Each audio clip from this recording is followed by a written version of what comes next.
Hello student, welcome back to my YouTube channel Shubham lecturer में आपका बहुत बहुत स्वागत है। मैं नरेंद्र सर। आज हम इस वीडियो में 12th केमिस्ट्री के कुछ टॉप क्वेश्चन को लेकर आए हैं जो एमसीक्यू टाइप के क्वेश्चन है, बहुविकल्पीय प्रकार के क्वेश्चन है जो आपके परीक्षा के दृष्टि से बहुत ही इंपॉर्टेंट हैं। और यह क्वेश्चन आपके पेपर में 2-3 बार रिपीटेड हैं, 2-3 बार पूछे जाते हैं बोर्ड एग्जाम में। तो आइए हम इस वीडियो में बहुविकल्पीय क्वेश्चन को पढ़ते हैं। ओके स्टूडेंट, चलिए स्टार्ट करते हैं। फर्स्ट क्वेश्चन आपके स्क्रीन बोर्ड पर दिख रहा है, आइए हम लोग इसको स्टडी करते हैं। दिया गया है नंबर 1, ठोस पदार्थों के संदर्भ में निम्न में से कौन सा कथन असत्य है। ठोस पदार्थ, जैसा कि हम लोग पहले भी पढ़ चुके हैं ठोस पदार्थ क्या होते हैं, तो वही चीज दिया गया है। ठोस पदार्थ के संबंध में निम्न में से कौन सा कथन सत्य है। आइए देखते हैं कौन सा कथन सत्य है, कौन सा कथन असत्य है। देखिएगा यही मिस्टेक होता है। सबसे पहला कार्य आपको क्वेश्चन को डीपली पढ़ना है, क्वेश्चन को अच्छे से समझना। कुछ लोग ये देखेंगे जैसे ठोस पदार्थों के संदर्भ में आई बात तुरंत टिक लगा देंगे, ऐसा नहीं। आप तुरंत देखिए क्वेश्चन कह क्या रहा है। ये कह रहा है क्वेश्चन, ठोस पदार्थों के संदर्भ में निम्न में से कौन सा कथन असत्य है। सत्य नहीं पूछ रहा, असत्य पूछ रहा है। तो हम असत्य क्वेश्चन को ढूंढते हैं, कौन सा असत्य आंसर को ढूंढते हैं। ठोसों का आकार निश्चित होता है, हाँ निश्चित होता है। ये तो जाहिर सी बात है, ठोस का आकार क्या होता है, निश्चित होता है। तो ये तो हमारा सही ही है। ठीक, ठोसों का आयतन निश्चित होता है, हाँ आयतन भी, आकार और आयतन दोनों निश्चित होते हैं ठोस के। ठोसों में अवयवी कण मध्य स्थित सापेक्ष दोलन करते हैं, माध्य स्थिति के सापेक्ष दोलन करते हैं। हाँ, जो ठोस होते हैं अंदर इलेक्ट्रॉन वो क्या होते हैं, मूवमेंट करते रहते हैं। ठीक, तीसरा क्या है, तो ये भी हमारा सही हो जाएगा। ठीक, तीसरा क्या, चौथा क्या है, अंतरा अणुक बल अत्यधिक दुर्बल होता है। अब अंतरा अणुक बल अत्यधिक दुर्बल होगा तो ठोस कैसे बनेगा, ये तो जाहिर सी बात है रॉन्ग है। तो इन चारों में से 3 तो हमारा सही है, मतलब सत्य है ठोस के संदर्भ में, और एक जो है वो असत्य है। तो इसलिए हमारा टिक क्या हो जाएगा, हमें असत्य ढूंढना था, तो अंतरा अणुक बल अत्यधिक दुर्बल होता है। अंतरा अणुक बल अत्यधिक दुर्बल होगा तो हमारा ठोस के संदर्भ में सही नहीं है। ठीक, आगे पढ़ते हैं हम लोग। दूसरा क्वेश्चन, निम्नलिखित में से किसमें प्रति एकक कोष्ठिका प्रमाणुओं की कुल संख्या 2 होती है। पहला ऑप्शन है फलक केंद्रित घनीय एकक कोष्ठिका, नहीं। अंतः केंद्रित घनीय एकक कोष्ठिका, आद्य घनीय एकक कोष्ठिका, उपरोक्त में से कोई नहीं। तो अंतः केंद्रित, इसका टिक लगा लीजिए, अंतः केंद्रित घनीय एकक कोष्ठिका। अंतः केंद्रित जो सेंट्रल वाले होते हैं, सेंट्रल क्यूबिक यूनिट सेल होते हैं, उनमें क्या होती है, कुल संख्या परमाणु की कितनी होती है, 2 होती है। ठीक, नेक्स्ट हमारा देखिएगा,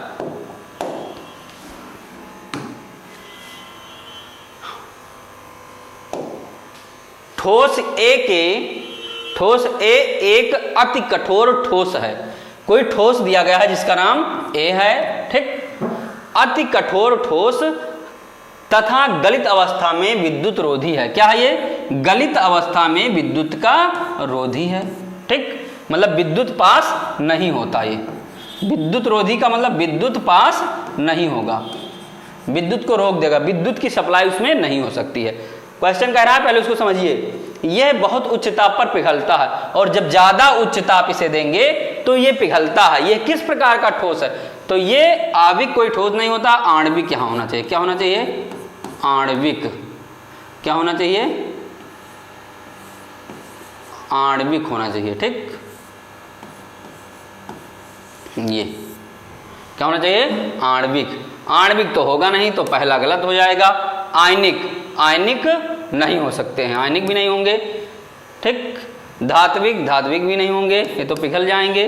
सहसंयोजक, क्या होगा, सहसंयोजक। हमारा कौन सा होगा, सहसंयोजक, क्योंकि सहसंयोजक में क्या होता है, जब गलित अवस्था में होता है तो इसमें क्या होता है, विद्युत सप्लाई नहीं होती है। ठीक, विद्युत सप्लाई नहीं होती है, जिस कारण क्या होता है, विद्युत का ये रोधी होता है। इसलिए कौन सा ऑप्शन हमारा सही है, सह संयोजक ऑप्शन हमारा सही है। ठीक, आइए नेक्स्ट क्वेश्चन देखते हैं हम।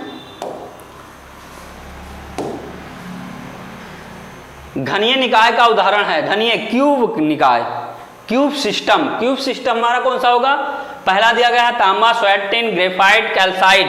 ठीक, तो इसमें घनीय निकाय जो घन की तरह हमें दिखते हो वो उनका निकाय क्या होता है, तांबा होता है। क्या होता है, तांबा होता है। ठीक, क्या होता है, तांबा। कौन सा, ये तांबा। घनीय निकाय का उदाहरण कौन सा है, तांबा है। ओके स्टूडेंट, आगे देखते हैं।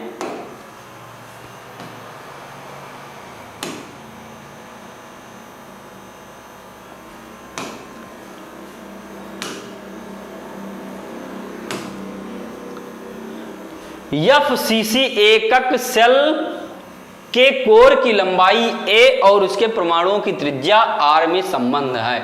अब कह रहे हैं एकक सेल के कोर की लंबाई दिया गया है FCC में। ठीक, FCC में एकक सेल के कोर की लंबाई a और उसके परमाणु की त्रिज्या r में संबंध होता है। अरे इसमें अंडर रूट गायब है, तो इसमें लगा लीजिएगा, सब में अंडर रूट लगेगा। ये देखिएगा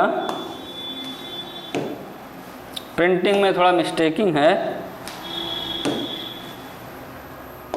ये देखिए, यहाँ अंडर रूट, यहाँ अंडर रूट, यहाँ अंडर रूट, यहाँ अंडर रूट, ये ऐसे रहेगा। ठीक, ये आपका क्वेश्चन है। क्या क्वेश्चन है, FCC एकक सेल के कोर की लंबाई a और इसके परमाणुओं की त्रिज्या r में संबंध है। अब कौन सा संबंध है, r बराबर √3/4a। ठीक, और दूसरा r बराबर √2/4a, r बराबर √a/2, r बराबर √4/5a। ठीक, तो इसमें कौन सा हमारा ऑप्शन सही है, FCC का पूछ रहा है क्वेश्चन, आपको ध्यान से देखना। तो FCC में जो त्रिज्या r में संबंध होता है और कोर की लंबाई में, वो हमारा क्या होता है, r = √2/4a। ठीक, ये क्वेश्चन आपका थोड़ा इंपॉर्टेंट है, इसको नोट कर लीजिएगा। ठीक, ये क्वेश्चन आपके रिपीटेड क्वेश्चन हैं, आप इसको देखिएगा, अच्छे से पढ़िएगा। ठीक, नेक्स्ट क्वेश्चन हमारा क्या है आज, देखते हैं नेक्स्ट क्वेश्चन अगला। अरस समीकरण मिति दोष उत्पन्न होता है। अब अरस समीकरण मिति दोष जब आप ठोस पढ़ रहे होते हैं तो वहां बताया गया है, उसमें क्या दिया गया है, धनायनों के अधिक से ऋणायनों के अधिक से। ठीक, धनायनों के अधिक से ऋणायनों के अधिक से शुद्धता अपमिश्रित करने पर, शुद्धता को अपमिश्रित करने पर ये हुआ भी दोनों। ठीक, तो इसमें देखिएगा, जब अरस समीकरण में दोष उत्पन्न होते हैं तो उसमें धनायन और ऋणायन की संख्या क्या होती है, ज्यादा हो जाती है। ठीक, तो धनायन हमारा ऑप्शन कौन सा सही होगा, धनायनों अधिक से आयनों के अधिक से, मतलब बोथ A एंड B दोनों, किसके, A एंड B दोनों, क्योंकि दोनों से धनायन और ऋणायन की संख्या में वृद्धि हो जाती है, तो एक क्या हो जाएगा, कॉमन हो जाएगा। ठीक, तो हमारा आंसर क्या हो जाएगा, A और B दोनों। आप धनायनों के अधिक से लगा देंगे तो गलत हो जाएगा, ऋणायनों के अधिक से लगा देंगे तो गलत हो जाएगा, क्योंकि हमारा धनायन और ऋणायन के दोनों से, तो ऑप्शन में हमारा दिया गया है A एंड B दोनों से। ठीक, तो हमारा आंसर यही हो जाएगा। ठीक, नेक्स्ट क्वेश्चन देखिएगा।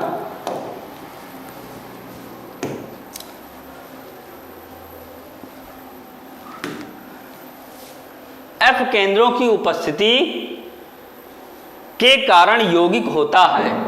F केंद्रों की उपस्थिति के कारण यौगिक होता है, अनुचुंबकीय, प्रतिचुंबकीय, A एंड B दोनों, ये सभी। तो क्या हो जाएगा, ये F केंद्र की उपस्थिति के कारण यौगिक क्या हो जाएगा, अनुचुंबकीय हो जाएगा। क्या हो जाएगा, अनुचुंबकीय हो जाता है। क्या हो जाएगा, अनुचुंबकीय हो जाएगा। ठीक, सल्फर विद्युत का होता है, ये तो सभी लोग जुबान पर होगा कि जो सल्फर है हमारा वो विद्युत का क्या होता है, कुचालक होता है। ये भी आपके इंपॉर्टेंट क्वेश्चन है, बार बार कॉम्पिटिटिव एग्जाम में भी पूछे जाते हैं ये क्वेश्चन। कॉम्पिटिटिव एग्जाम में बोर्ड पेपर से तो बहुत ही महत्वपूर्ण क्वेश्चन है। ठीक, तो इसलिए सल्फर विद्युत का क्या होता है, कुचालक।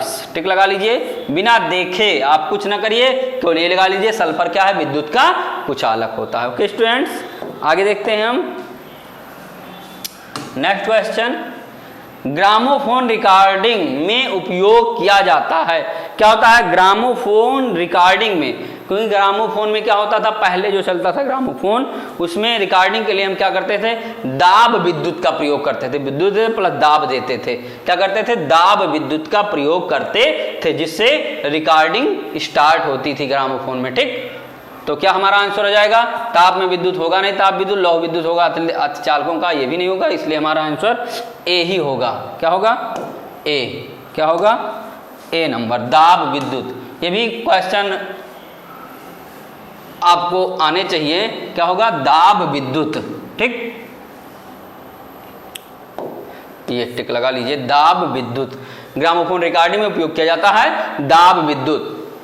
ऐसे लर्न कर लीजिए, चाहे जो नीचे ऑप्शन हो, कोई मतलब नहीं हमें। ठीक, क्या है, ग्रामोफोन रिकॉर्डिंग में उपयोग किया जाता है दाब विद्युत। ताप विद्युत तो बिजली घर में उपयोग किया जाता है, ताप देके विद्युत बनाई जाती है। ठीक, तो वो बिजली घर में इस्तेमाल की जाती है। और लौह विद्युत, लौह विद्युत का उपयोग कहाँ करते हैं, लोहे को अपनी तरफ आकर्षित करने के लिए करते हैं, तो वो भी नहीं है हमारा।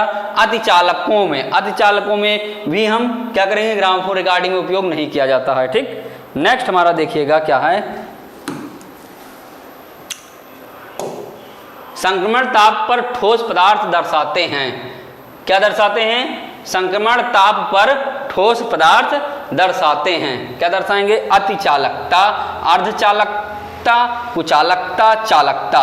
तो जो संक्रमण ताप होता है वो हमारा क्या होता है, अतिचालकता दर्शाता है। क्या दर्शाएगा, अतिचालकता दर्शाता है। संक्रमण ताप पर ठोस अतिचालकता दर्शाता है, क्योंकि संक्रमण ताप वह ताप होता है इसमें ठोस क्या होते हैं, पिघलने लगते हैं। ठीक, आगे नेक्स्ट देखिएगा,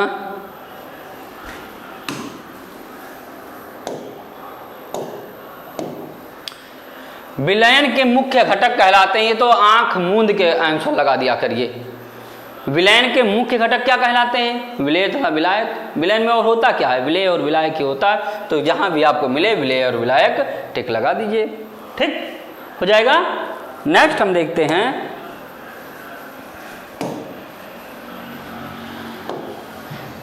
अवयवों की संख्या के आधार पर शर्करा एवं जल का मिश्रण होता है, चीनी तथा पानी।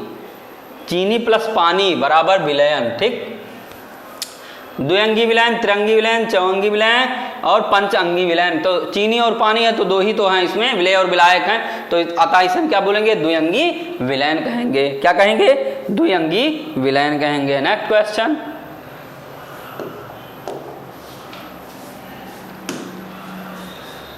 मुख्यतः ताप में वृद्धि करने पर गैसों की द्रव में विलयता पर क्या प्रभाव पड़ता है। Very important question. क्या है ये, बहुत ही बढ़िया क्वेश्चन है आपके इस वीडियो में। आप ये बहुत ही इंपॉर्टेंट वीआईपी, बीबीआईपी कर लीजिए इसको, वेरी इंपॉर्टेंट। ठीक है, बीबीआईपी क्वेश्चन है ये आपका, हमेशा रिपीटेड क्वेश्चन, हमेशा पूछे जाते हैं क्वेश्चन। आप देखिएगा क्या है, मुख्यतः ताप में वृद्धि करने पर गैसों की द्रव में विलयता पर क्या प्रभाव पड़ता है। तो वैसे तो हम ताप में वृद्धि देंगे तो विलयता क्या होती है, बढ़ती है, लेकिन यहाँ गैसों की बात हो रही है। क्या हो रही है, गैसों की बात। तो गैसों में ताप देंगे तो वाष्पीकरण होकर बढ़ती जाएगी, इसलिए विलयता घट जाती है। क्या होगी, विलयता घट जाएगी। ये आप लर्न रखिएगा। और में तो विलयता बढ़ेगी, लेकिन गैसों में क्या होगा, गैसों की द्रव में विलयता कम हो जाएगी, घट जाएगी। ठीक, समझ में आ गई बात, क्योंकि वो वाष्पित होता रहता है ना। बात ये है, जब नीचे से ताप देंगे तो धीरे धीरे वाष्पित भी होता है, तो विलयता क्या हो जाएगी, घट जाएगी। नेक्स्ट हमारा,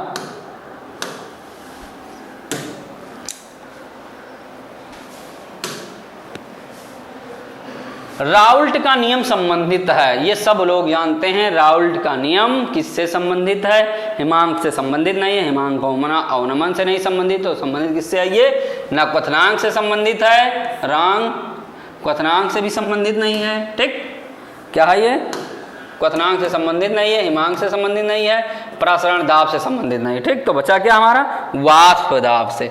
किससे संबंधित है, वाष्प दाब से संबंधित है। राउल्ट का नियम वाष्प दाब से संबंधित है। ठीक, आगे देखिए नेक्स्ट क्या दिया गया है, देखिएगा। यदि विलयन का आयतन अवयवी घटकों के कुल आयतन के समान नहीं हो तो विलयन होगा।